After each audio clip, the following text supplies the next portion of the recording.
السلام عليكم ورحمة الله وبركاته. magacaygu waa Dr. Abuukar Yuusuf Warsame oo macallinka jaamacad ku taalla magaalada Stockholm ee waddanka Sweden.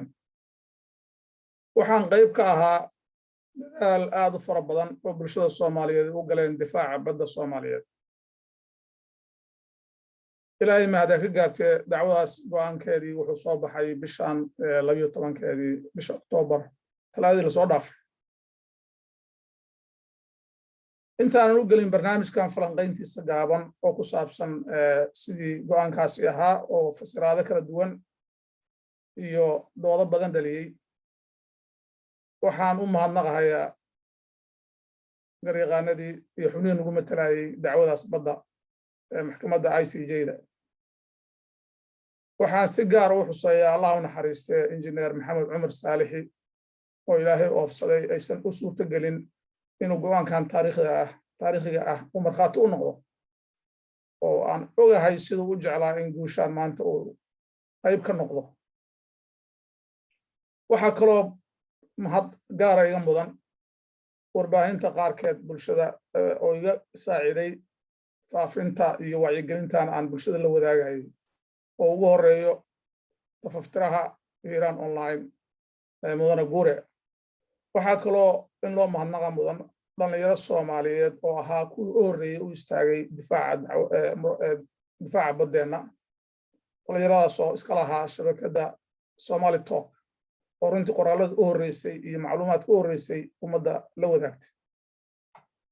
haddaba ku dheeraan maayo doodahaas iyo sidii wax u dhaceen ama sida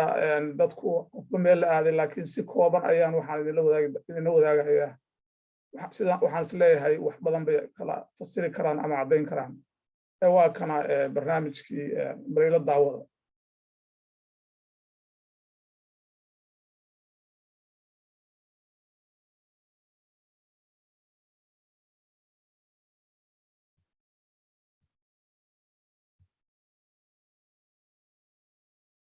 barnaamijkan waxaan ugu magac daray falanqaynta go'aankii maxkamadda ICJ-da. qodobada aan is leeyahay waad ku soo qaadaysaa waa dhowrkan qodob. go'aankii sida uu noqday iyo sida lagu gaaray go'aankaas oo gaaban aan wax yar ka taabanayo diyaalaydmo. maxaan ka baranay dacwada murankan badda oo ay ugu horeyso doodaan la xiriirtaa doorka MOU-ga, doorka dowladda mid dowladdii hore iyo mid hadda joogtaba, doorka shirkadaha shidaalka iyo dowladaha kale ay ku lahaayeen dacwadan iyo go'aanka ka soo baxay, iyo ugu dambeyn maxaana la gudboon iyo gunaanad. saad u jeedaan baddeena xeebtiisu waa waddankaas aad u dheer 3,300 iyo wax ka badan ah. maabkan waa maabkii la gudbiyey ka mid ahaayeen. waxa keliya uu tusayaa waa xariiqaas qaabka ay Tanzania wax u cabiratay marka annaga iyo Kenya murankaas nagala dhexeeyey murankaas badda oo ku saabsanaa saddex agalkaas. annaguna aan rabnay in loo cabiro qaab halkaa iyo koonfur bari aadaya oo ka bilaabanaya dhulka, iyo dowladda Kenya oo rabtay in loo cabiro dhinacaas xariiqa aadaya dhinaca bari oo dhinaca socda dhul baraha. marka ayaa dhulkaas intaa la eg soo galay oo lagu qiyaasay 100,000 kilomitir square ah wax ka badan. haddaba qaabkan waan rabnay in loo cabiro haddaan si kooban wax uga sheego wuxuu ku salaysnaa qodobka 15aad oo la yiraahdo equidistance line. haddii laba waddan oo isdhinac yaalla ay muran dhex galo aysan jirin wax heshiis hore u jiray hore u galeen in qaabkaas wax loogu cabiro ayadoo xariiqdaas laga soo qaadayo meesha dhulka iska galaan labada waddan xuduudda ah. waxaase shardi ah inaysan jirinin in la tixgeliyo ayadana hadday jireen shuruuc hore iyo heshiisyo hore ama xaalado gaar ah oo khasbayo in baddaas qaybta territorial waterka wax laga bedelo cabirkeeda. waxaa jira in isna qodobka 74aad oo la xiriira EEZ-ka ama aagga dhaqaalaha, iyo qodobka 83aad oo la xiriira qafoofka badda ama continental shelf wax la yiraahdo. haddaba sida loo cabiro haddaan si kooban oo dhaqso aan u dul maro laba wadan markay saas isku dhinac yaalaan oo baddooda muran ku dhex jiro qaabka loo cabiro waxaa weeye in la helo meel dhulka laga soo bilaabo kabacdina la qaato meelo ka mida labada dhinac labada wadan is haya kasoo qaad state B waa Soomaaliya state A na waa Kenya marka labadaas dhibcood baa la qaatay xariiq toos ayaa laga soo cabiraya oo perpendicular ah meesha ay ku kulmanaya la calaamadinaya waa buundada koowaad sidoo kale ayaa la qaadanaya laba meelood kale oo wax loo yaqaan base points meesha la calaamadinaya saas ayaa loo wadaya xariiqaas ka soo baxay haddaba waa meesha aan sidaan tusaaleyn siiyo wadanka Peru iyo wadankan Chile markay isqabteen sidan ayaa loogu kala cabiray waa ujeedaan xariiqihii marka dhulka laga soo bilaabay waxay khasbanaayeen in la leexiyo laakiin qaabka loo marayo waa isku mid waxaa la qaadanayaa qayb ka mid ah wadankan iyo qayb wadankan ka mid ah xariiq toosa laga soo saaraya oo ku qotoma meesha isku ku kulmaana waa la calaamadinaya saas unbuu u sahlanaa wuxuuna maray saddex wajiga koowaad waa in la helo meesha dhulka cabirka laga soo bilaabayo anaga Kenya way sahlanayd ma sahlanayn laakiin at least meel wax laga soo bilaabay lahayd taasoo ahayd rukun ama calaamad waqtigii 1924 gumaystaha Talyaaniga Ingiriiska kala saxiixdeen kaasoo loo yaqaano BP29 oo dhagaxaas kuudkaas ahaa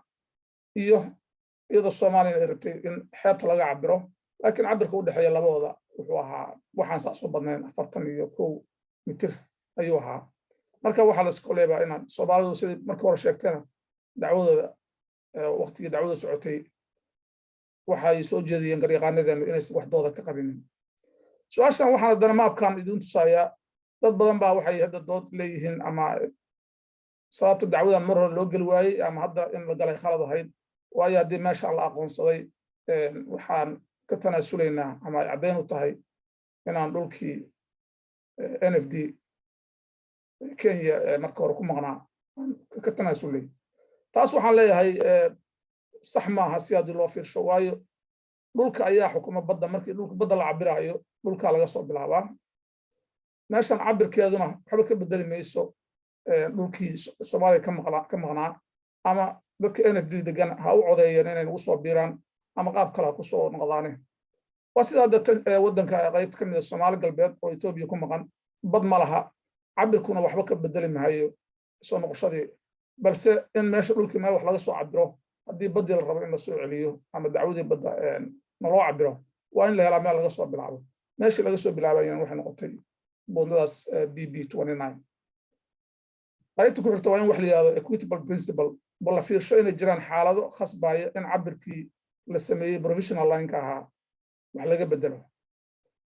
ka bacda ayaa go'aan taas lagu gaaraya wax lagu cabirayaa waana midii maxkamaddu siday samaysay go'aankii maxkamaddu 6 qodob buu ahaa qodobka koowaad oo la isku wada raacay wuxuu qirahayay inaysan jirin heshiis hore oo Soomaaliya iyo Kenya ay wada gaareen sida ay Kenya ku dacwanaysay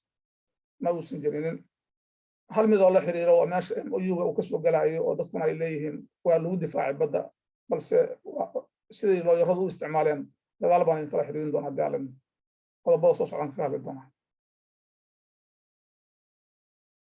midda labaad oo idan isku wada raacay waxay ahayd sidaan sheegayba in meesha cabirka laga soo bilaabayay oo boundary beacon ka ahayd permanent boundary beacon ka ahayd pointgaas BB da la helay ama la isku raacay oo lahayd coordinateskaas ama jihooyinkaas taasna meeshaas bay ku hartay waana meeshaas qodobkaas meesha uu ka bilaabanayo kuudkii aan idin sheegay wakaas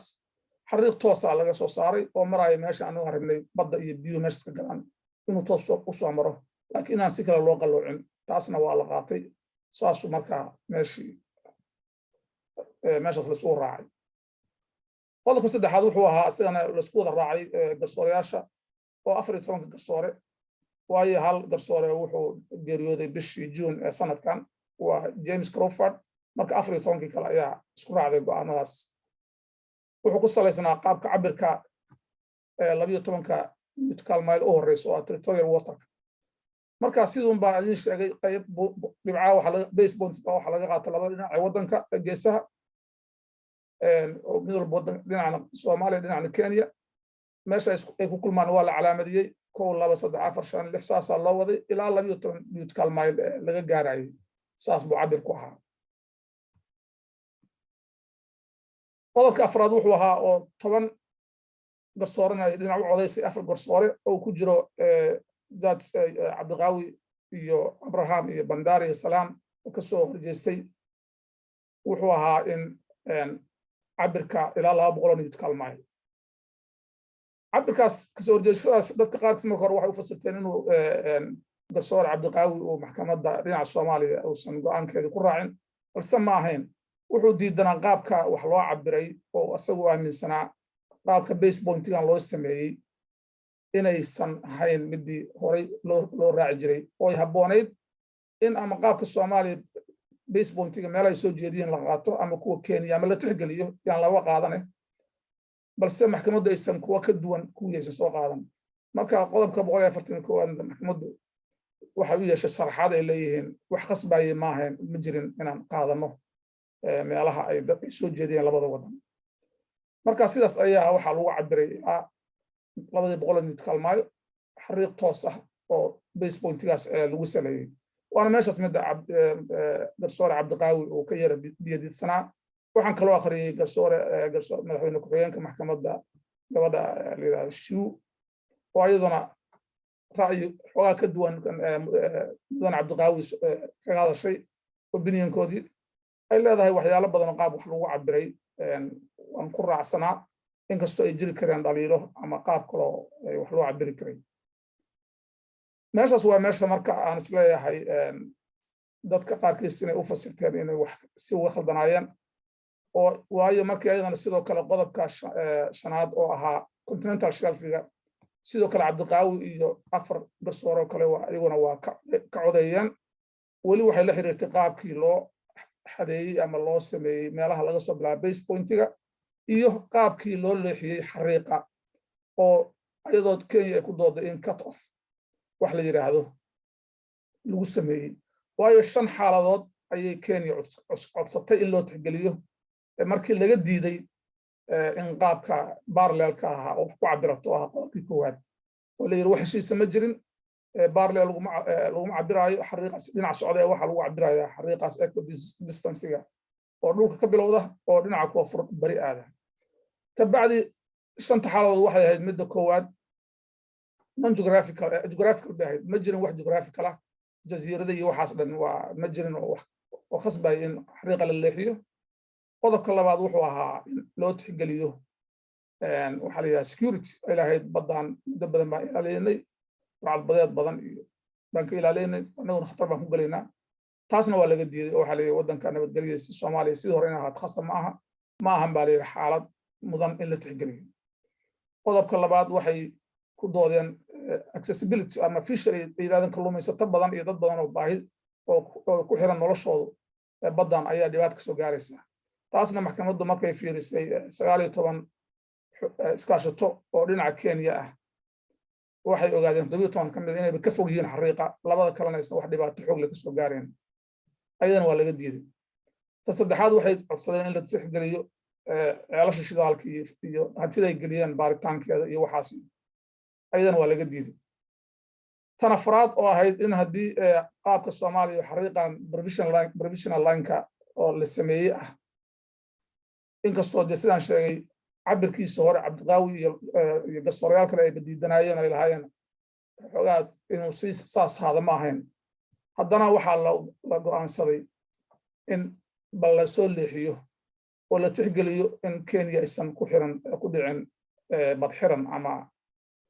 aysan culays ka soo korin haddii labada wadan waayo xariiqi Tanzania ka soo baxay oo xariiqa soo toos u socda markay isjaraan iyo xariiqi equidistance-ga waxa dhacaysa in Kenya aysan u lahaan ama wax yar ku yeelato accessibility-ga ama inay soo gasho zoonka aaga dhaqaalaha iyo izadkeeda ama continental shelf-ga taas baa marka in loo tixgeliyo ayay khasabtay wax yar baan maabka soo socon ayadoo clear ah in doona diyaaleedna kaas waxaa tusayay waa kan labaad maabkan labaad waa maabkii gabadhaas madaxweyne ku-xigeenka ah maxkamadda ICJ-da ay soo gudbisay ay tusaysay qaabkii wax loo cabiray saa u jeedaan areada markii la kala gooyey Soomaaliya waxay heshay 170 iyo wax la jira Kenyana 160 iyo 2000 waana triangle-kaas inta gooday waayo haddii sidii hore loo deyn lahaa oo qaabkaas loo deyn lahaa waa u jeedaan Kenya ma lahaan lahayn inay qaabay ku soo gashataa izadkeeda ama qayb dhulka ah continental shelfiga oo hadda loo gooyey maysanation marka saas bay meeshaas ku dhacday waana qaabka gabadha ku difaacayso ku-xigeenka maxkamadda ah in tixgelintaas maxkamadda ay samaysay ay ahayd wax hal keenaya qodobka ugu dambeeya wuxuu ahaa oo lixaad oo maxkamadda garsoorayaasha isku raaceen in Soomaaliya laga diiday dhowr 3 arrimood ay soo jeedisay kaasoo kan koowaad u ahaa in wax laga sheego ama Kenya lagu cambaaray ama loo sheego inay la qiro inay ku soo xadgudubtay madax banaanida Soomaaliya maadaama muddo ay meeshaas badan la isku haysto ay iska faganaysay oo khayraadkeeda ka dalanaysay kana bixisay contract license company shidaal taas waxaa la yiri waa laga diiday Soomaalida waxaa la yiri waqtigii 2014 markii maxkamadda la geeyey Kenya isla markiiba si unilateral gooniya ayay u joojisay hawshaas ay waday oo ka hor wax dhibo lama xisaabi karo wixii ka hor dhacay waayo dacwo ma jirin iyo isqabsiga maxkamadda ma hor imaan Soomaaliya waxa kale oo laga diiday in wixii akhbaara waxay codtay inoo soo wareejiyo oo la xiriira ceelashaas iyo ayadana waa laga diiday ta saddexaad waxay ahayd in haddii ay wax environmental ama la xiriira cimilada oo ceelashaas meesha wax laga baaray ay gaareen in Kenya ay ku khasbanaato inay wax ka qabato taasina lama caddayn karin baa iyadana waa laga diiday marka qodobadaas oo isku duuban waa laga diiday Soomaaliya maabkan runtii waa maaban isleeyahay kuwii hore oo maxkamadda riboodka ku jiray wuu kasii kala fasiixsan yahay waayo saa u jeedaan xariiqan daashka ah waa xariiqan soo jeedinay xariiqan waa xariiq maxkamadda wax ku xukuntay muranka dhulkaad u jeedaan dhulkaas weyn buu ahaa Kenya mid kale xataa waxay ku dooday qaybtan dhulka oo ay leedahay Soomaaliya continental shelfiga uu ka baxsan yahay markaa nagama xigaan Soomaaliya oo xataa dhulkaas oo aan u dhoweyn dhulkeeda way dhulkan waa continental shelfiga ayay lahayd noo diidaneed oo waxay naga qaatay iska dhaafay wax xataa ay ku doodaysa inaan dhul kale oo noo dhow ama anaga aan wax ka faa'iideysan karno inay qayb ku yeelato ama ay leedahay there was nobody's continental shelf kaas marka company-ga runtii waxay soo saaraan maab aad u fiican waan la xiriiray permission baan weydiistay sababta aan uga qaatayna waxay ahayd waayo waxay kala soo saareen xog ku aadan boqolkiiba imis ayaa dhulka xagga martay ama imis xagga soo martay waana maabka si fiican u clear garaynaya markii qaabka hadda la cabiro waad u jeedaano waxaa soo baxday in access xogaa u yeeshaan anaguna dhulkii badnaayo la isku haystay ama dhinacan ha noqdo ama kii ka horreeyo ama murankan ku jiray inta izadka ahaa ama kii continental shelfigaaba dhinacana ayay soo mareen kaasoo ii sheegeen qiyaas in izadka inuu noqonayo 73% continental shelfiguna uu noqonayo 72%. looyaradani waxay yidhahdeen maantii markii uu ka hadlayay looyarka Paul uu ka hadlayay BOA-ga wuxuu ku qiyaasay 75 qaybta izadka iyo qiyaas dhan 67 dhinacan continental shelfiga laakiin qodadana wax badan kama duwaneyn laakiin maabkoodan wuxuu aad u fasiixinayay qaabka idin tusaayo inaan dhul fiican aan ku guulaysanay balse maxkamadda xaqna waa raadaysaa xalna waa raadaysaa waana meeshaan inta xariiqas la qalloociyey oo looyarada cabdiqaawi iyo afarta looyar kale ka biyadiidsanayeen meesha isaguna xalkuu ka soo baxay meeshaan waxaa ku jira qoraal yar angal haddaad xusuustaan maxkamadda ay u bixisay grey area oo haddii hadhow markii la cabiraayo continental shelfiga iyo izadka soo geli kara dhinaceenna waa trianglekaas yarka ah oo yelowga ah oo haddii xariiqan wax yar xataa uu qaabka marka la cabiraayo ka mid noqon kara dhulkeenna kaasoo xaq aan u leenahay wixii dhulka kalluumaysigiisa iyo wixii ka hooseeya laakiin hadduu ka mid noqdo dhinaca Kenya oo continental shelf-geeda waxay xaq u yeelanaysaa xor u tahay wixii dhulka hoos ku jira waana meesha looyarka markuu VO-da ka hadlayay uu lahaa annaguna waxaan xaq u leenahay wixii ka hooseeya wixii kormara iyo kalluumaysigiisa iyo dabcan hadduu EEZ yahay wixii ka hooseeyana iskale laakiin Kenya waxay yeelanaysaa haddii dhinacooda uu maro wixii ka hooseeya bay leedahay maxaan ka baran dacwadaas jawaabta su'aalaas waxaan is leeyahay waxaa laga fahmi karaa ama iftiimin karaa wixii dayaca ama ku talagalaha haddaan jawaab u helna su'aalahan dhowrka ah MOU-ga ma loo baahnaa ma laga maarmi karay maxaa dhib iyo dheef ka helay waayo hadda eedayn badan iyo waxa ka soo baxay iyo guul sheegasho badan runtii anugu ma jeclayn inta barnaamijyadaas aan ka hadlayay inaan aad ugu mashquulaan wax badan ka sheegay MOU-gan waayo fursaddaas waxay naga dhumin lahayd doodaas fursad aanu isku taageerno ama horey ugu soconno haddana weli waa taaganahay laakiin waxaan is leeyahay bal khaladka ku jiro dadku fahamka ka qabaan aad wax yar ka tiraahayd ma loo baahnaa waa su-aashaasaan ka jawaabi doona ma laga maarmi karay iyo maxaad dhib iyo dheef aan ka hadlay sidoo kale dowladdu doorka ay ku lahayd maxay ku guulaysteen maxay ka gaabiyeen maxaa hadda looga baahanya ama maxaa nala gudboon iyo doorka shidaalkan isleeya wax ka tiraayo MOU-ga sidiisaba markii laba wadan muran uu dhex maro ama badayooda saaran yihiin way rabaan inay codsadaan qaybtaas qalfoof badeedka ah 5 siyaabood ayay wax u gudbiyaan markii codsigaas oo ku ekaa 13 May 2009 oo la yiri wadankii raba inuu continental shelf-giisa ama qalfoofkiisa badda loo cabiro ama loo aqoonsado waa inuu submission sameeyaa laakiin haddii uu jiro wadan kale oo kula overlapping isku samaynayaan inay ka helaan consent ama inaysan hor istaagaynin marka hor istaag mar walba uu imaanayaa in la cabiro iyo in la gudbiyana waa laba arrimood submission in la sameeyo iyo in la cabiro delimitation waa laba arrimood kala duwan marka kan koowaad waxa waa in labadii wadan xeebtooda saarayd badooda saarayd inay ugu heshiis oo xaliyaan dhibkiisa wax dhib ka jirin ay soo gudbiyaan codsigoodii waa kan koowaad waa in qaybta ay ku heshiisan yihiin partial submission ay sameeyaan ayagoo ka leexanaya ama dib u dhiganaya qaybta muranka jiro ka saddexaad waa in dhowr wadan oo xuduud ka dhaxayso ama qalfoof badeedkaas ka dhaxeeyo ay heshiis ku gaaraan inay wada gudbisadaan oo markaas ay la kulmeen deadline-kii ama waqtigii u dhacayay waa ka gudbeen laakiin hadhow annaga iyagaa wax wada xalisanayo ama wax soo celiyeena ama qaab kale u farsamaystaa laakiin waqtigii inuu ka dayacmo ma dhacayso waana meesha dayac wuxuu ka imaanaya waxay haddaadan waqtigaas gudbinin qaybtaas continental shelf-ga submissionkaas haddaadan samaynin waxay ka mid noqon lahayd dhulkaa kale oo ay maamusho hay-adda xuduudaha badaha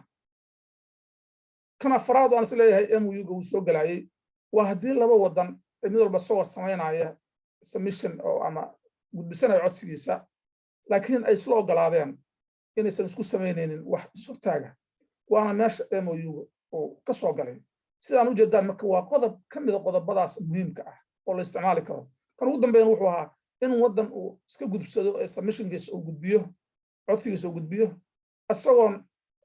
dhici karto in hadhow wadan kale hor istaago taasna wadamo badan baa sameeya marka 5tan xaaladoodba macquul bay ahayd annaga waxaa noo macquul ahaa siiba labada u dambaysa waayo kan koowaad maana samayn karin annagii Kenya heshiis maana gaarin kan labaad partial ma dhici karin oo waxba kumaan heshiin kan saddexaad wadamo kale oo hadda Tanzania ama wadan kale oo xiriir la sii leh dambe Kenya ku heshiin weyn ayadana macquul ma ahayn kan afraad waa meesha markaas leeyahay jawaabta ah ma loo baahnaa waa wax loo baahnaa la sameeyey waa isweydiin karaa qaabkii u samaysnaa iyo qaabkii loo qoray iyo qaabkii Kenya uga faa'iidaystay waa la duri karaa cillado waa lahaa dayac waa jiray waana meesha xataa garsoore cabdiqaawi markii 2017 go'aankii maxkamadda uu soo saaray uu ku yiri ku duraayo lahaa go'aan heshiis laba wadan ay saxiixeen oo aysan wax qoraalkiisii iyo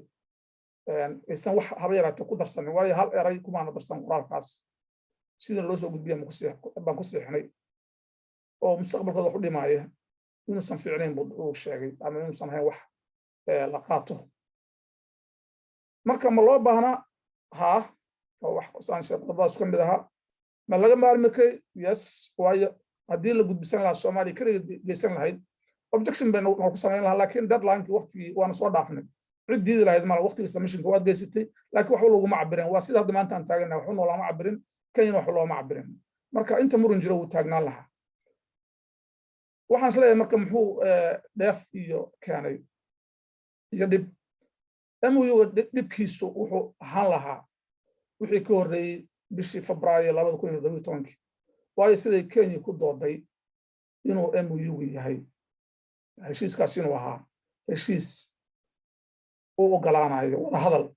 inay ku dhameeyaan muranka badda kaasoo ka hor istaagaya maxkamadda adduunka ICJ-da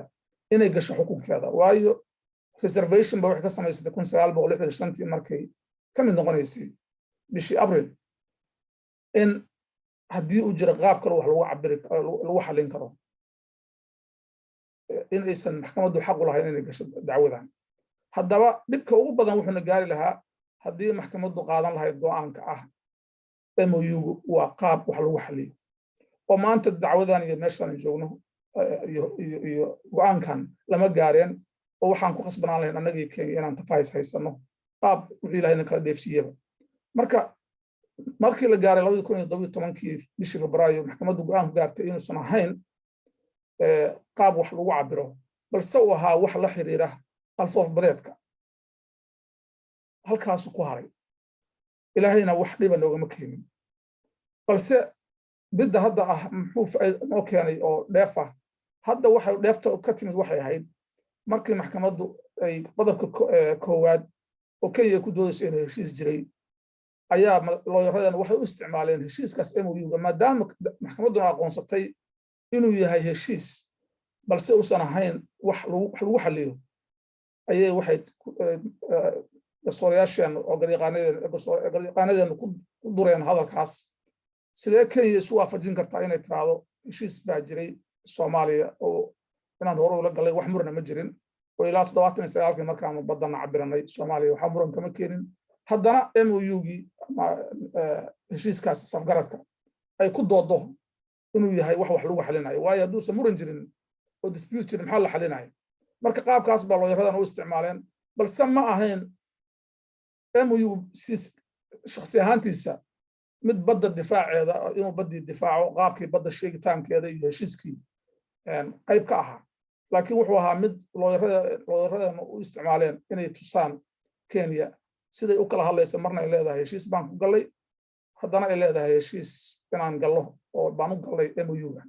marka kaas intaasaan kaga harayaa wax badan oo la isku dhiba ama la isku jiijiida malaha wixii qaladaad ku jiray iyo qaabkii uu qornaa waa wax la sixi karo ama laga munaaqishan karo balse inuusan noqon wax hadda guushiisa iyo guuldarradiisa lagu mashquula wax badan ma aha man qaba anigu dowladdii hore qaabka dowladda hore midaan waa wax iska cad bay ahayd dowladda hore waa tii in geysay maxkamadda oo runtii aad iyo aad u mudan in looga mahadnaqo geesinimadaas ay qaadatay dowladda hore oo hogaaminaya mudane xasan sheekh iyo tan hadda joogta oo hogaaminaya mudane maxamed cabdullaahi farmaajo oo iyadana kusii adkaysatay in dacwadaas aysan ka soo noqon maxkamadda ay hortaalo waxaan isleeyahay dhaliisha ugu badan waa iyadoo aan lala wadaagin bulshada ama la wacyigelinba ama waqtigii hore dacwada ay joogtay dowladdii hore muddo badan ba maysan joogin oo markii la geeyay 2014 dacwadu waxay bilaabatay 2016 marka muddo kooban bay ahayd oo runtii wacyigelinta laakiin waa la mudnaa meesha wax marayaan inkastoo xog badanna in la qariyo ay mar walba mudnayd waxaan isleeyahay laakiin doorka aqoon-yahanka iyo warbaahinta lagama faa'iidaysan oo warbaahinta Soomaalida bulshadan aad baa looga faa'iideyn karay siiba dowladdu hadday uga faa'iidaysato telefishinka qaranka iyo wargeysyada qaranka iyo telefishinada iyo barnaamijyada kale oo shabakadaha kale Soomaalida oo runtii aad u mudnaa inay qayb ka qaateen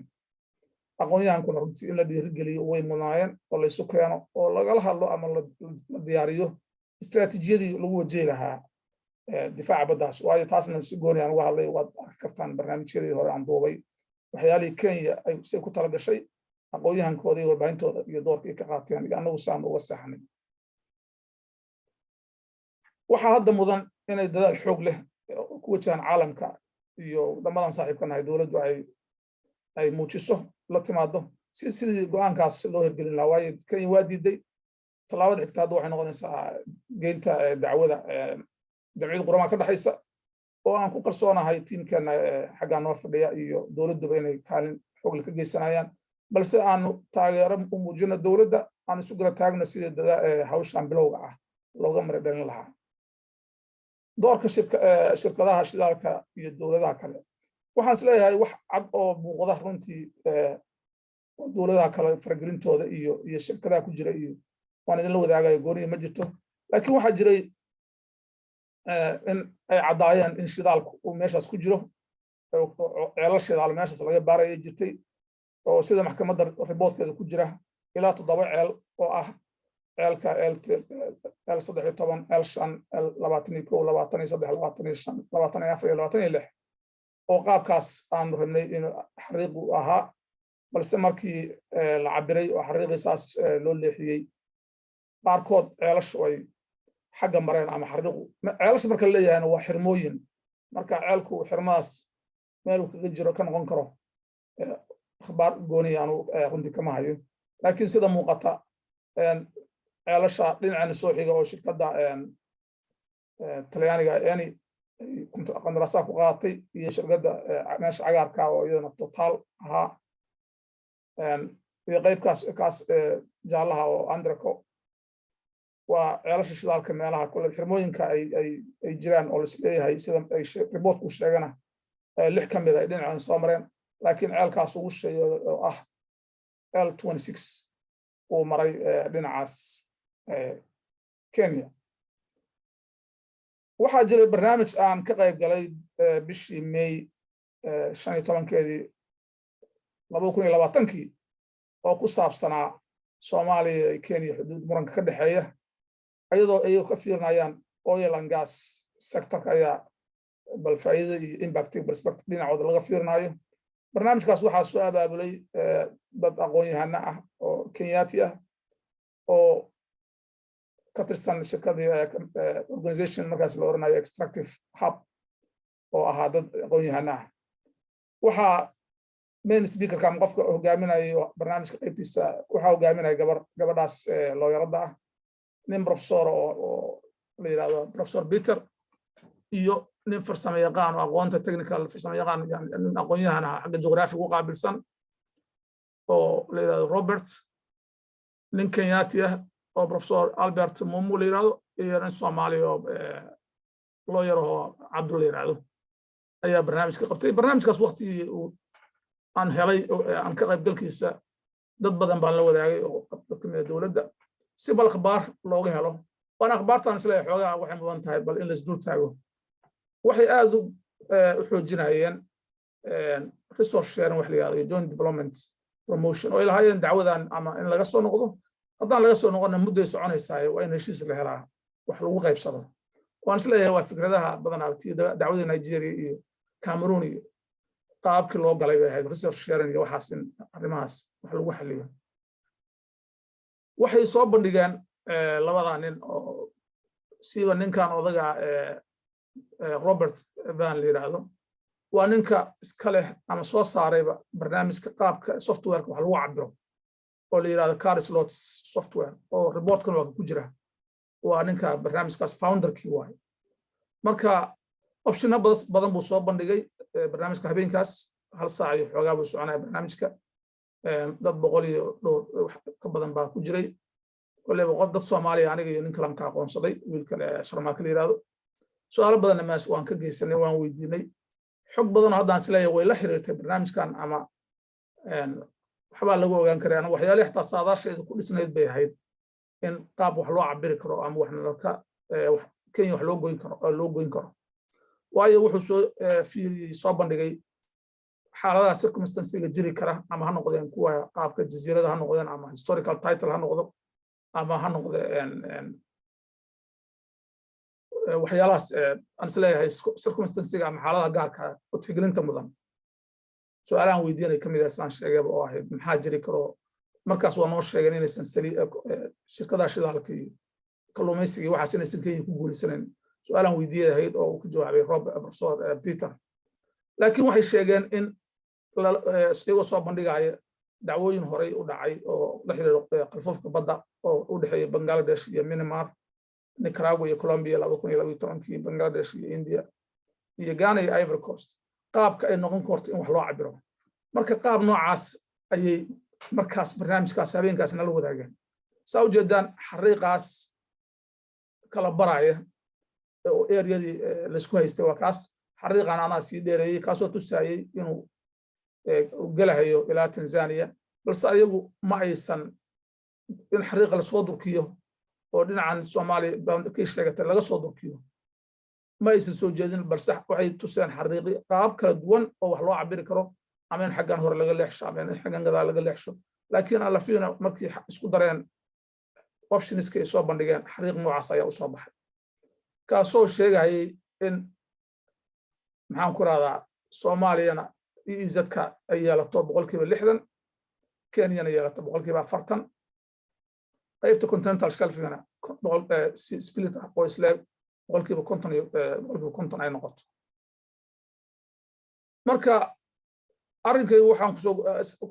kusoo gunaanadayaa sidaad u muuqataan sidaan sheegayba ma wixiina laga rabay iyo wixii la saadaalinayay maadaama wax ka duwan ay yimaadeen maabkan hore soo tusayna ay tusayaan qayb ka mid oo badan dhulkeena inaan helay. Sidana guusha waa markii aad heshid ama aad xaqiijisid wax go'aan aad ama hadaf aad lahayd kaasoo ah dhulkeena in la cabiro. maxkamadiina waa maadaama ay kama dambaysaado wax rafcaan laga qaadan karin waa tii noo xukuntay xuduudaheennii annagoo taas heshiis aanan ku helin maxkamaddii soo saartay waxaad gudubkii lagu sameeyo laga difaaci karaa hadda kadib. marka waxaan is leeyahay guul inuu yahay baan runtii aaminsanahay oo dad badan oo doodahan ah maxaa loo dabaaldegaya iyo maxaa dhul baa go'ay waa run qayb wax ka mida sidaan waxaanu sheeganay inay xagga martay, balse maaha wixii aan sheeganay inay marwab wax sax ahaayeen. cabirka waxa aan la ogaama jirin waxaan waa qiyaas qaabka wax loo cabiro qaab maxkamadduna maxaan ku radaa ay wax xaqiina ku cabirtay xalna ku keentana meeshii uu ka soo baxay. diidmada dowladda Kenya waxba kama bedelayso go'aankan oo waa siduu ahaanaya, laakiin Kenya culayska hadday saarayso waa in heshiis laga galo iyo wada hadal. haddii aanan haynin qaab military waxaan ku fulin karo maxaan ku radaa waa inaan waddo kale noo furan ma jirin. sidoo ku hirgelayana waa in culays siyaasadeed la saaro, waana sidaan u sheegayo in maxkamad dowladdu dadaal xoog lagu gasho sidii maxaan ku radaa loogu loobi gareyn lahaa dowladaha super powerska iyo wadamada aan saaxiibadeena oon xiriirka la leenahay sidii culays Kenya loogu saari lahaa. tan ugu muhiimsan waa isku duubni bulsho iyo feejignaan dheeriya oo la xiriirta inaan la ilduufin oo aysan dhicin wax noocaan oo kala ah ama isqabsiga noocaan oo kale oo anaga dhexdeena ah, laakiin bulshadana aan hal meel u wada jeesano si aan isaga ilaalino cid kastoo damaaci ka soo gala dalkeena iyo khayraadkiisaba, ama ha noqoto wadamada dhinaca hadda Kenya ama ha noqoto dhinaca Ethiopia, Yemen iyo Djibouti. waayo dacwadani waa dacwo bilow ah. midda ugu muhiimsan aan is leeyahay aad baryahan maqlaysaan Kenya waxay isticmaalaysaa qodobka 5aad oo maxaan ku radaa shuruucdeeda dastuurkeeda oo sheegaya inaan waxba laga bedeli karin waddankooda xuduudihiisa ama aysan aqbali karin. annaguna si xumo dastuurkeenu haba yaraatee wax difaaca ama xayndaab baddaas lagu difaacayo ma laha oon ka ahayn waa lama taabtaan baddeena. waayo waxaa jiray qodob oranaya in 4 meelood 5 meelood